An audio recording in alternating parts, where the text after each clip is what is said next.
আলাইকুম, সবাই কেমন আছেন? আলহামদুলিল্লাহ আমি ভালো আছি। এই যে ছাদ বাগানে চলে আসলাম। আজকে আমি ছাদ বাগানের কিছু করলা নিয়ে যাব, বাসায় নিয়ে রান্না করব। মাশাআল্লাহ একটু একটু করে অনেকটাই বড় হয়েছে।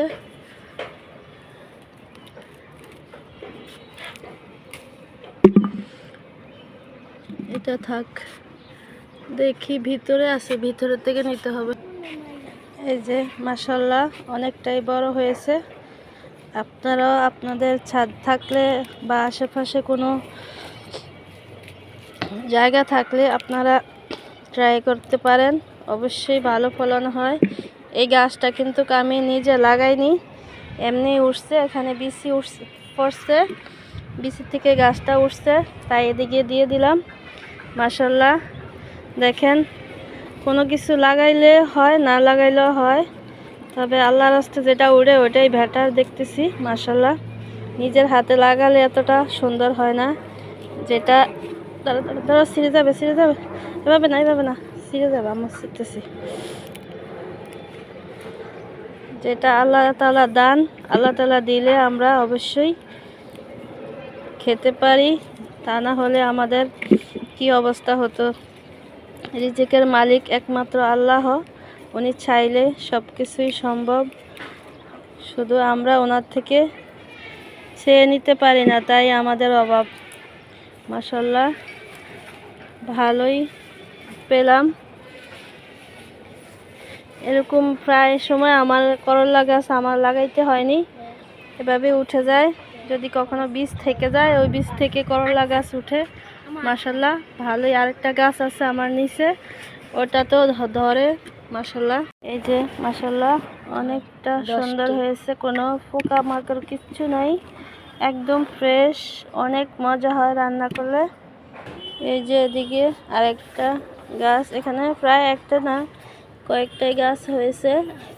এখানে আমি ময়লার সাথে সবজির সাথে বিছি আসিল, ওগুলো এখানে ফালাইছিলাম, আর এগুলো উঠছে, অনেকগুলো গাছ উঠছিল, আমি অনেকগুলো ফেলে দিয়েছি, কারণ এতগুলো গাছ তো রাখা যাবে না, তাই কিছু পালিয়ে দিলাম।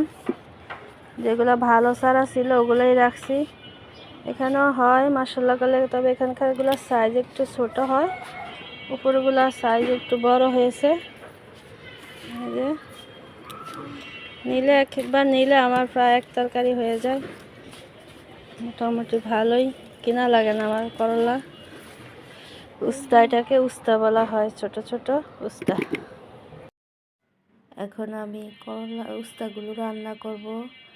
উস্তা আমি একটু ঝোল করে রান্না করব, এগুলোর সাথে কয়টা আলু দিয়েছি সাথে, আর উস্তাগুলো আমি চিংড়ি মাছ দিয়ে রাঁধবো। এখন মশলাগুলো দিয়ে একটার পর একটা দিয়ে কষিয়ে নিলাম, নেওয়ার পরে আমি চিংড়ি মাছগুলো দিব।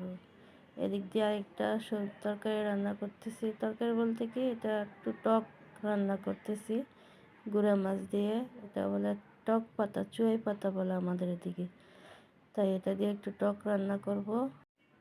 গুঁড়া মাছটা প্রথমে আমি কষিয়ে নিলাম, নেওয়ার পরে পাতাগুলো দিয়ে দিচ্ছি। এদিকে আমি মশলা কষানোর পরে চিংড়ি মাছটা দিয়ে দিলাম, আর টকটা আমার প্রায় হয়ে গেছে। আর মশলাটা কষানোর পরে, মাছটা কষানোর পরে আমি দিয়ে দিলাম উস্তাগুলো কষিয়ে নিয়ে নিব। কষানোর পরে তারপরে আমি একটু ঝোল দিয়ে দিব। টকটা হয়ে গেছে, ধনিয়া পাতা দিয়ে আমি নামিয়ে নিলাম। অনেক মজা হয় রেসিপিটা, আপনারা ট্রাই করে দেখতে পারেন। আর এই যে কিছু বড় মাছ ফ্রাই করে নিব, নেওয়ার পরে দো পেঁয়াজা করব, কারণ বাচ্চারা গুঁড়া মাছ খেতে চায় না, টক করলা খেতে চায় না, তাই আমি ওদের জন্য কিছু মাছ রান্না করে নিলাম। আর এই যে এদিকে আমার করলা কষানো হয়ে গেছে, এখন ঝোল দিয়ে রাখবো।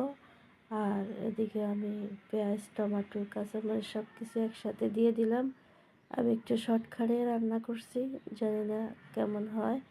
আপনাদের কাছে যদি কোনো ভুল হয়ে থাকে আমাকে ক্ষমা দৃষ্টিতে দেখবেন, আর ভিডিওটা লাইক শেয়ার করবেন, ভালো লাগলে অবশ্যই কমেন্ট করবেন।